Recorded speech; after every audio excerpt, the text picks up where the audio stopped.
Hello' বন্ধু বান্ধৱীসকল, আপোনালোক সকলোকে মোৰ ভিডিঅ'লৈ স্বাগতম জনাইছোঁ।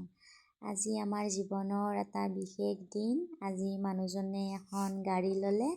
মানুহজনে বহুত দিনৰ পৰা ভাবি থকা সপোন এটা আজি পূৰণ হ'ল। গাড়ীখন আমি লৈ বাহিৰে গণেশ মন্দিৰলৈ গ'লোঁ।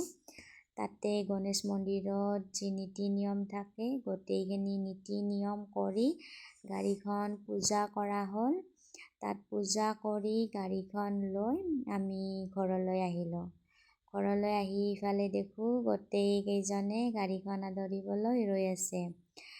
তাত ঘৰত আহি যি নীতি নিয়ম থাকে গোটেইখিনি নীতি নিয়ম কৰিবলৈ ইফালে আৰম্ভ কৰিছে।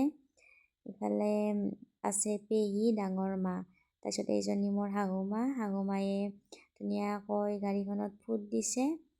তাৰপিছত এনেদৰে আৰু যি নীতি নিয়ম থাকে গোটেইখিনি নীতি নিয়ম কৰি ভিতৰলৈ আদৰি নিছে।